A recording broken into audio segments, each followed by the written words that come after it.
Jikalau kamu tidak suka di mana kamu sekarang dan kamu tidak suka dengan posisi kamu saat ini, move, pindah dan bergerak kayak gitu. Kamu bukan sebatang pohon.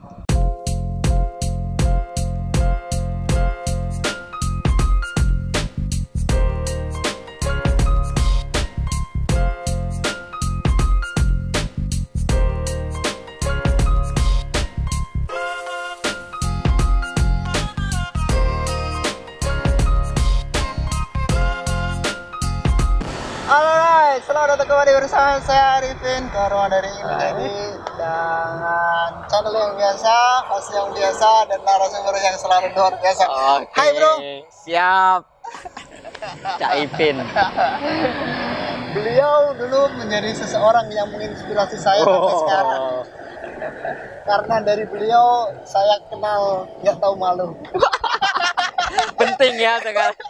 Nggak tahu malu, oke. Ya, saya banyak belajar dari beliau gimana menjadi orang yang nggak tahu malu ketika bicara. Nggak tahu malunya dalam konteks positif. Ya, benar. Bukan malu-maluin. Oke.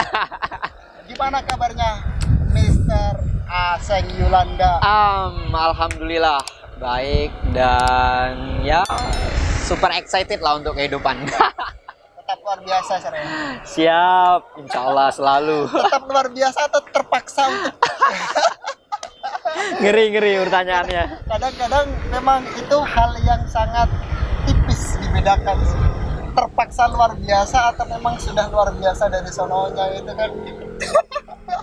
Karena pada akhirnya kita kan dipaksa untuk tetap biasa-biasa saja. Iya. Intinya tidak berhenti berjuang. Alright. Alright. Gitu ya.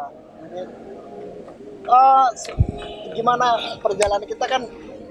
Ya alhamdulillah saya dipertemukan kembali sama sosok yang sangat luar biasa. Siap. Udah hampir 2 tahun nggak sih? Enggak. Oh belum ya. Sebelum pandemi. Nah, Ya, alhamdulillah. selama perjalanan apa aja ini yang ditemukan? Perjalanan mana nih? Ya. Dari Jambi ke sini Iya. atau perjalanan apa? Oke, perjalanan selama kita nggak ketemu lagi. Hidup sepi tanpa cerita. Jangan bilang gitu. Aku berharap yang bilang kayak gitu tuh. Oh, beda ya. Aduh, harusnya pakai kerudung. Oke.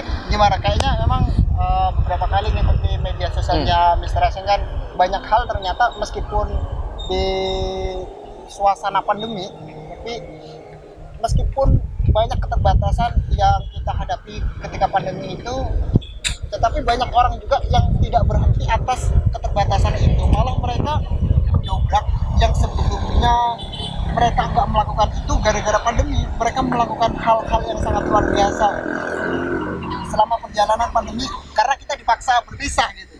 Dulu teman-teman, jadi kita dipaksa untuk berpisah karena pandemi. Iya. Dan kita dipaksa kembali bertemu. Bukan karena pandemi. Iya. Oke, gimana?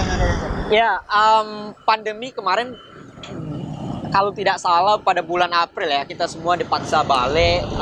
Saya pun sama Cak Ipin, kita sama-sama di Pare. Saya sebenarnya tidak dalam fase memanfaatkan momentum ya. Yang ada orang nyebut bahwa ada momentum-momentum di pandemi yang dimanfaatin. Tidak, jadi ketika saya terpaksa pulang ke kampung halaman dengan segala kondisi yang terjadi di kampung Inggris pada tahun 2020 pada bulan April, ketika di rumah dan juga kembali pada lingkungan yang dimana saya tumbuh di situ, 2 bulan memang benar-benar saya dan orang-orang yang ada di lingkungan itu kita mengikuti apa yang dihimbau oleh pemerintah, karena kita tahu pandemi ini atau COVID ini bukan hal yang sepele kayak gitu. Nah, tapi dalam seiring berjalannya waktu kita berusaha, saya bersama beberapa teman-teman, kita berusaha untuk tetap produktif. Itu intinya.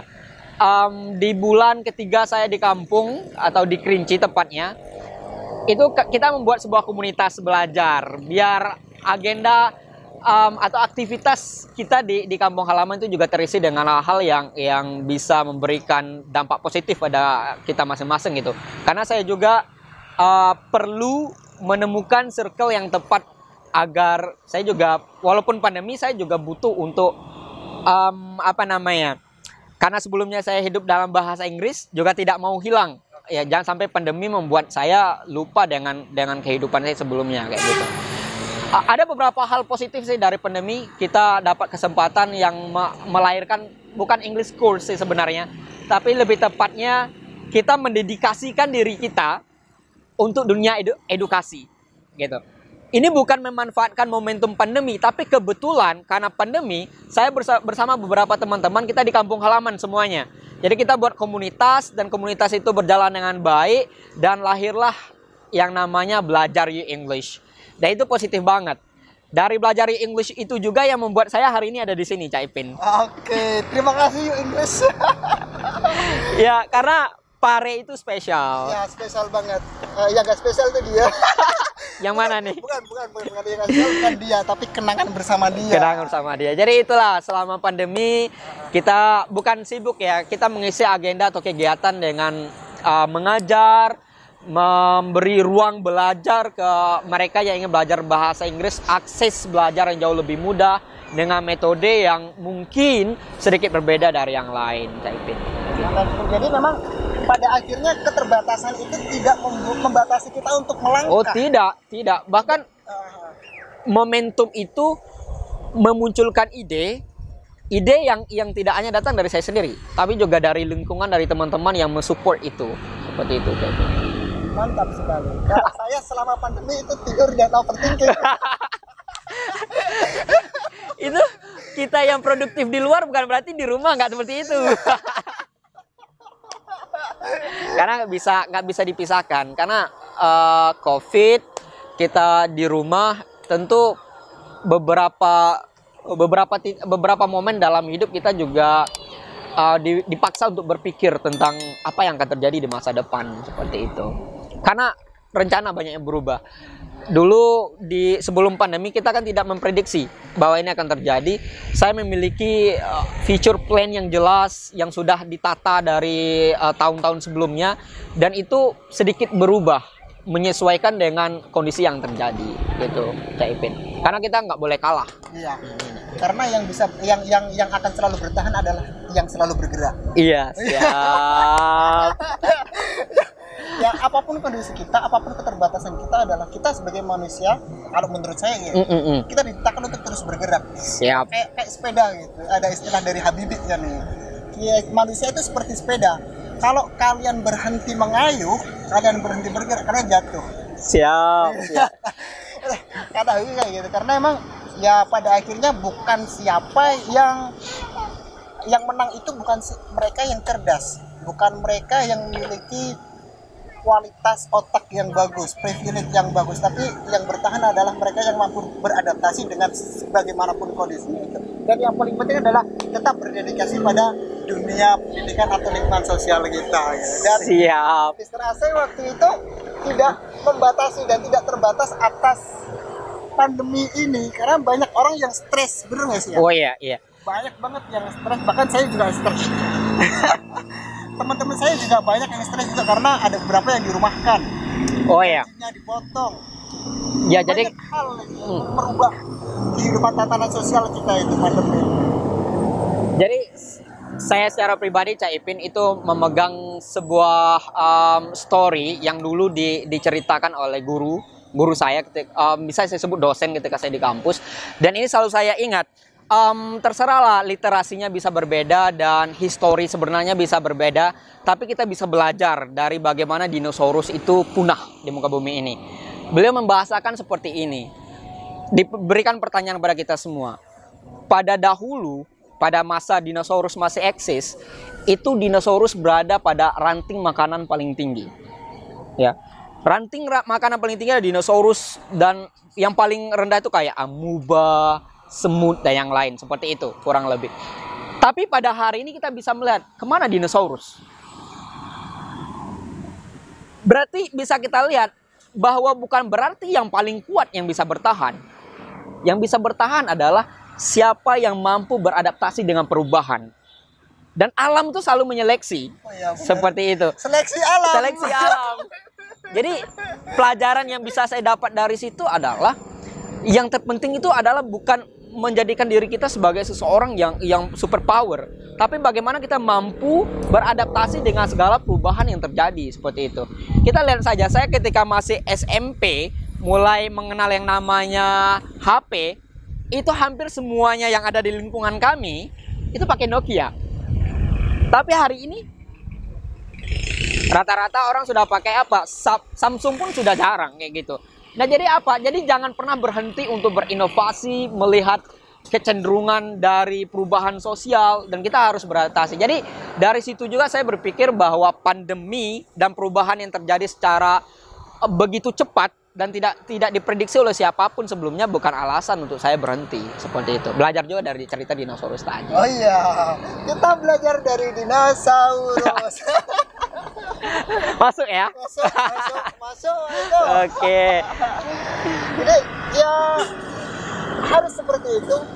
Kayak misalkan yang paling penting adalah kita punya pergerakan. Jangan sampai keterbatasan itu membuat kita berhenti bergerak. Ya, meskipun kita terbata-bata dalam pergerakan itu. Dan poin pentingnya adalah memang pandemi itu sangat berdampak pada sosial kita, merubah segalanya. Akan tetapi banyak juga hal yang diciptakan secara positif dari pandemi itu. Iya. Jadi, kita bisa berinovasi. Iya. Kita bisa berubah. Karena pada akhirnya ada istilah kayak gini sih, statement ini. Kehidupan itu terus berubah. Kalau kamu nggak siap atas perubahan itu, ya kamu yang akan kamu yang akan kalah. Gitu. Kamu yang akan tumbang. Korban dari perubahan itu adalah dirimu sendiri. Dan satu-satunya hal yang terjadi pada kehidupan kita adalah perubahan. Iya. Itu mutlak. Iya.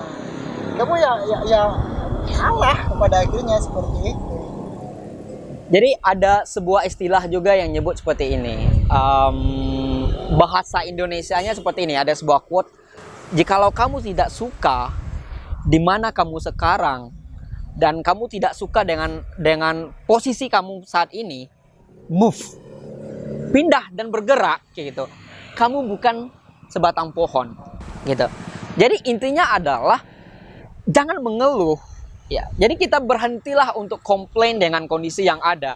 Bergerak dalam artian apa? Kita bisa mencoba sesuatu yang baru, karena setiap langkah yang kita ambil, saya selalu percaya, setiap langkah dan perjalanan hidup itu akan berdampak pada kita di masa depan, seperti itu. Dan siapa saya hari ini, nah siapa Cak Ipin hari ini, tentu tidak terlepas dari apa yang Cak Ipin lakukan pada masa lalu. Pedih. Kalau diceritain semuanya kalian bisa. Aduh. Jadi itu cukup menjadi pelajaran, motivasi untuk. Tertarik sama yang ini, Dulu pasti di awal-awal stres banget sih ya. Gini, di awal-awal perubahan itu kan kita belum siap ya. Oh iya. Benar-benar siap gitu. Saya pun juga semua orang pasti mengalami itu. Yang biasanya kita berinteraksi kalau misalkan kita nongkrong, cerita sama temen. Biasanya kalau kita gabut kita pergi ke tempat wisata. Nah, dari pandemi itu kita benar-benar pada skala nol kembali. Iya. Pendidikan yang seharusnya udah kita plan itu berhenti. Iya. Kalau misalkan ada plan apply pekerjaan kita nggak jadi kerja, gitu kan ya. Ini kok kayak mengingatkan. Nah, pada akhirnya kita dipaksa pulang kampung dari sini. Sebelum akhirnya hari ini ketemu lagi, itu sampai punya pikiran ide, kayaknya aku harus melakukan sesuatu. Dan akhirnya ketemulah, yuk belajar gitu ya. Nah, Kebalik, belajar yuk.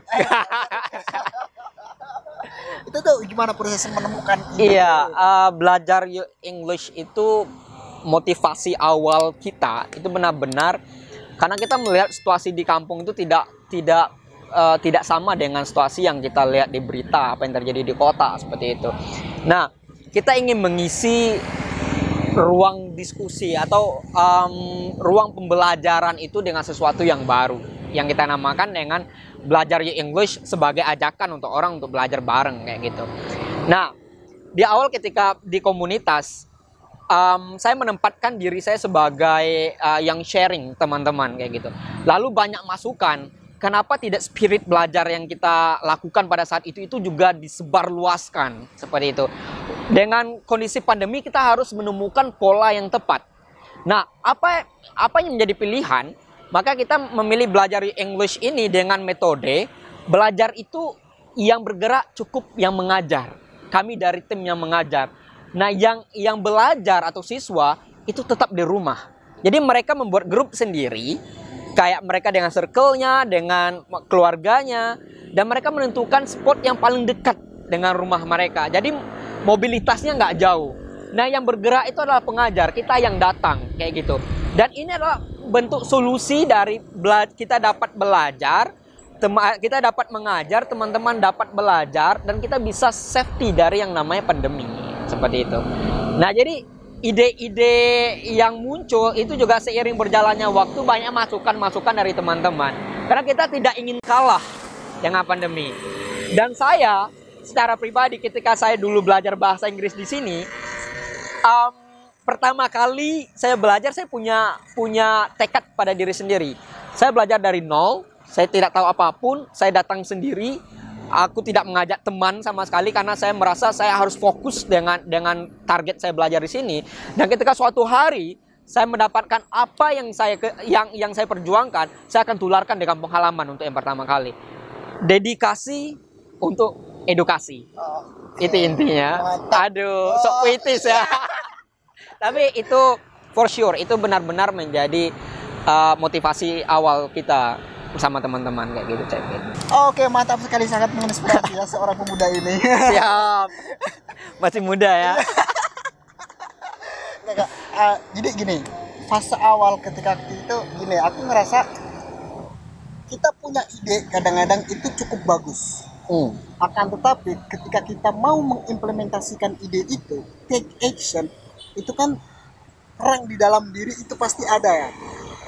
Belum lagi nanti kita ambil langkah pertama pasti masalah-masalah akan menghadang kita gitu. Nah, waktu itu proses awal-awalnya gimana? Struggle-nya? Oh iya. Belajar English berarti ya. Di awal itu memang karena kita mulainya berangkat dari komunitas, dalam artian bahwa ini bukan trialnya di situ bukan, tapi karena itu work, yaitu membantu teman-teman di sana. Jadi kita ambil aksi langsung untuk buka belajar English ini. Kita coba dulu, kita coba melihat bagaimana antusiasme teman-teman yang ada di kampung saya sendiri untuk belajar bahasa Inggris kayak gitu. Dan kita buka ruang belajar kayak beasiswa belajar seperti itu untuk beberapa pertemuan. Ternyata antusias dari teman-teman yang ada di Kerinci itu luar biasa. Saya masih catat pertama kali kita buka beasiswa belajar gratis, itu ada 140 orang pendaftar. Padahal di brosur itu kita sebut hanya untuk 5 orang yang beruntung. Tapi pada akhirnya dari 140 kita terima 32, kita bagi jadi 2 kelas. Setelah beberapa pertemuan, di pertemuan terakhir kita evaluasi. Benar-benar kita minta feedback langsung dari teman-teman yang menjadi peserta pada waktu itu. Dan hampir seluruhnya itu minta untuk lanjut belajar lagi. Dan mereka memberikan respon yang positif. Nah, setelah itu kita tidak terlalu banyak pertimbangan, langsung take action, langsung buka ruang belajar, dan kita buat di sosial media karena kita tidak membuat kantor ataupun office. Dan alhamdulillah dalam perjalanan dengan segala evaluasi yang kita lakukan, karena selalu ada trouble, kita cari jalan keluarnya atau solusi terbaik. Dan itu belajarnya melalui kayak learning by doing seperti itu. Dan kita selalu terbuka dengan masukan-masukan kayak gitu, Cevin. Jadi terlalu banyak kita bicara tentang belajar yuk ini. Iya. Ya sih, karena aku kadang melihat aku sendiri gitu lah. Kita punya ide, katakanlah pas waktu malam gitu, atau pas waktu kita nggak apa-ngapain nih. Kita punya ide, tapi kecenderungan dari kita melakukan aksi. Tapi ada juga ketika orang melakukan aksi, tapi mereka nggak menyelesaikan aksi itu gitu. Karena ya seperti yang selalu saya bilang, pekerjaan yang paling bagus adalah pekerjaan yang diselesaikan, bukan pekerjaan yang dimulai. Kayak gitu. Iya, Nah, iya. banyak orang hari ini yang pengen menjadi sesuatu, kayak ini, kayak channel ini ingin menjadi apa, terserah kalian isi sendiri gitu. Kalian bebas di sini, tapi jangan lupa take action dan selesaikan. Iya. Kalian mau jadi apa, selesaikan gitu. Nah, banyak kasus yang kita temui kan di situ kan. Kita punya niat, kita melakukan di awal, tapi di tengah jalan banyak Iya. konflik. Kita berhenti. Penting banget untuk kita konsisten sebenarnya. Konsisten. Jadi kalau kita melakukan sesuatu itu sebenarnya bukan aji mumpung, tapi ada roh perjuangan dan visi awalnya itu ada yang kita akan terus di track itu. Saya selalu ingat dengan video yang saya tonton, yaitu Jack Ma itu sering menyebutkan bahwa anak-anak muda itu memiliki ide-ide yang cemerlang di setiap malam, di setiap sore. Tapi ketika pagi datang, mereka pergi ke kantor yang sama. Mereka melakukan pekerjaan yang sama dengan menjadi karyawan di tempat yang sama. Artinya apa? Berarti mereka tidak pernah take action dari apa yang mereka pikirkan di sore atau malam hari. Nah, intinya adalah jangan sampai ide, ketika kita punya ide, itu jangan hanya menjadi khayalan semata. Karena kalau kita punya ide dan tidak kita lakukan, itu hanya bagian bunga dari sebuah renungan atau hayalan. Maka apa? Ya sudah lakukan. Kalau pada akhirnya kita terpental dan gagal, kita mendapatkan pembelajaran seperti itu. Kalau kita sukses, dan di situ tidak akan ada yang namanya penyesalan. Oke, Kayak gitu. mantap sekali. Waduh. Dan arti sukses dari saya itu sebenarnya nggak ada sukses itu. Oh iya. Sukses itu adalah puzzle dari sebuah Oh, kegagalan oke. gitu. Berarti kita harus mempertemukan kita harus menemukan puzzle itu seperti itu. Puzzle itu kita harus menyelesaikan banyak kegagalan gitu. Makanya orang yang terbodoh kalau menurut saya adalah orang yang terjun pada kegagalan yang sama gitu. Ketika kalian dihianati sama Oh, semua, ini percintaan ini. dan kalian masih tetap bertahan mencintai si doi. Ini menarik, Cak Ipin. Kalian bodoh. Masih juga. Gimana? Bucin. Ini menarik. Saya ketika wisuda dan setelah itu kan banyak orang yang menyelesaikan pendidikan di kampus, lalu mereka tidak tahu mau ngapain ya. Terserah lah kita mau nyebutnya quarter life crisis atau mau nyebutnya dengan nama lain, terserah. Intinya bagi yang tidak memiliki rencana setelah masa perkuliahan sebenarnya berbahaya. Tapi saya termasuk salah satunya. Ya, karena fokus ketika di kampus lah kita beraktivitas dengan normal, dengan baik. Kita berusaha berproses dengan menemukan jati diri, bergabung organisasi dan bersosialisasi kayak gitu. Nah, dunia pasca kampus itu kan berbeda. Satu hal yang sangat saya syukuri adalah bahwa ternyata setiap langkah atau step yang kita ambil dalam hidup kita di masa lalu itu memberikan pembelajaran dan itu juga memberikan pertimbangan tentang apa yang akan kita ambil pada hari ini. Kalau dari dulu kita takut gagal, kan ada ide dan kita tidak mau take action karena kita masih mempertimbangkan kegagalan, maka itu akan menjadi habit ke depannya. Nah, kenapa ada istilah habiskan jatah gagalmu? Sebenarnya bukan ayo kita gagal terus sebenarnya, tapi mulai berani untuk mengeksekusi ide yang ada, dan pada ujungnya nanti kita gagal, ada proses pembelajaran di situ kayak gitu. Dan setiap langkah ke depan itu terbentuk dari apa yang kita lakukan di masa lalu. Kalau kita memilih hanya memikirkan dan tidak melakukannya, maka tidak akan ada pembelajaran kayak gitu. Dan tentu tidak akan ada yang akan bisa kita ceritakan. Apa yang kita ceritakan nanti pada generasi kita, pada our environment lah di masa depan gitu. Itu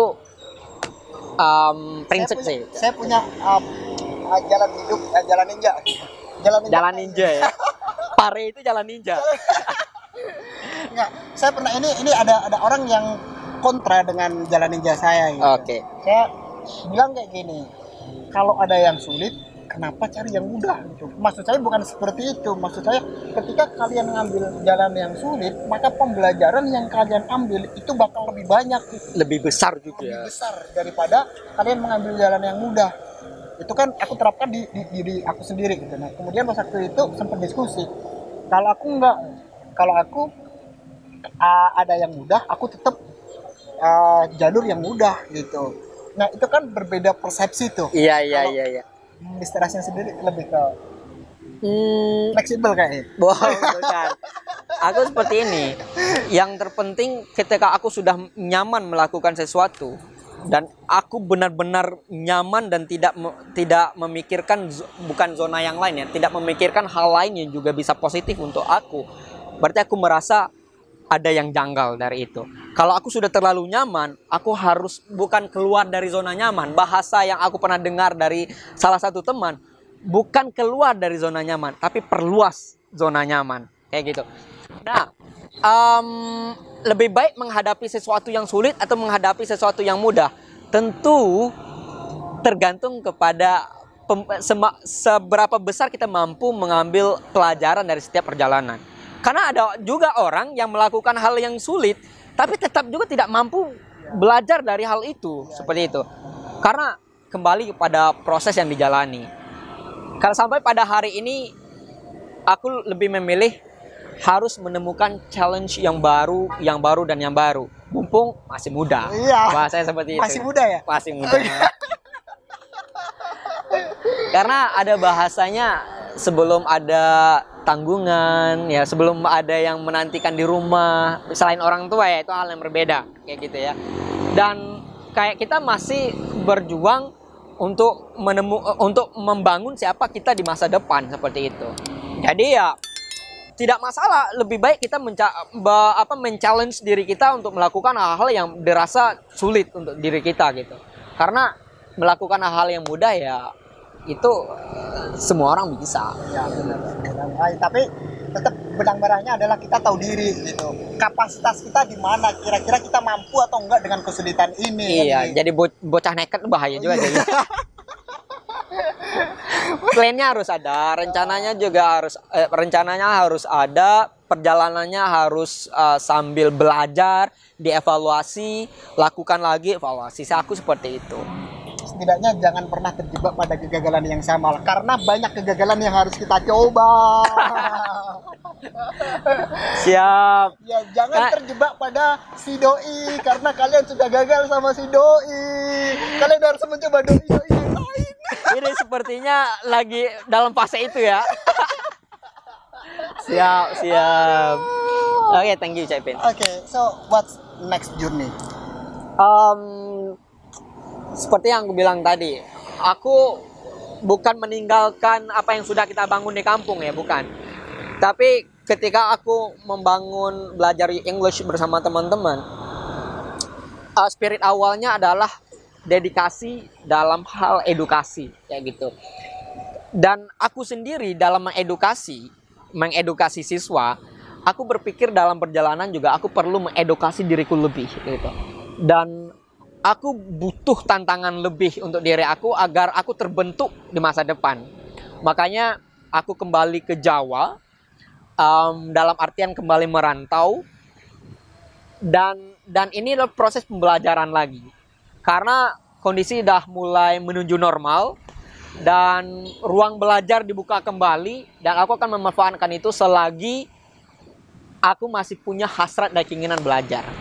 Sebelum nanti sudah ada ultimatum dari rumah kan, resepsi kapan, baru balik. Sekarang belum, aman. Jadi insya Allah ke depan kita akan di Pekanbaru. Oke. Riau ya, intinya di Riau, di salah satu tempat kita berproses di sana insya Allah. Dan itu juga buah dari apa yang dilakukan di masa lalu, khususnya di Pare kayak gitu. Dan semoga pembelajaran di situ juga tidak kalah dari apa yang sudah kita buat hari ini. Kita menyebarkan virus dedikasi untuk edukasi. Oke, so that's all. Ada pesan terakhir untuk saya? Pesan terakhir ini bahaya. Soalnya kita sudah 1 tahun kurang lebih berpisah. Oh ya. sama seseorang yang selalu menginspirasi saya ini dan mendorong untuk menjadi seseorang yang Sama-sama tidak menginspirasi. tahu malu gitu kan. Banyak insight yang selalu saya dapatkan. Tiap hari saya ingat itu dulu selalu dikasih motivation quote gitu untuk membuat sebuah statement dari quote-quote tersebut, dan itu sebenarnya sih useless ya. Mental. tapi karena kita dulu sebagai seseorang yang harus menghormati gitu kan. Harus didengarkan, harus anggu-anggu ya. Enggak, tapi itu bermanfaat banget. Iya, iya. Nah, dan besok beliau harus balik ke Jakarta, terus Jakarta kemudian dulu, melanjutkan perjalanan ke penerbangan. Riau. Riau. Oke, ini gimana untuk Bukan pesan, tapi ajakan berpikir. alright. Atau sama-sama kita lihat 5 tahun yang akan datang, Cak Ipin dan saya itu siapa? Oke. Itu intinya. Jadi kita lihat apa yang kita bangun hari ini. Mari kita lihat 5 tahun ke depan siapa kita sih. Berarti 5 tahun lagi kita ketemu lagi ya. Harus 5 tahun lagi. Aku harus melihat Cak Ipin lagi di mana. Oh, ternyata lagi di podcast Deddy Kobuzer. Aduh. Master Deddy. Oke, that's all for our discussion. Thank Mr. Aseng sudah Yeah. menemani saya dan banyak sekali Sukses. memberikan insight kepada saya, dan semoga perjalanan untuk besok selalu diberikan kelancaran Amin, dan amin. dedikasinya selalu bermanfaat untuk Semoga konsisten dengan nafas dedikasi. terus bergerak Terus bergerak dan karena terus kita bukan pohon. Alright. Oke, Alright. that's all. Thank you. And Oke, see you terima in the kasih next teman-teman. video. Smart.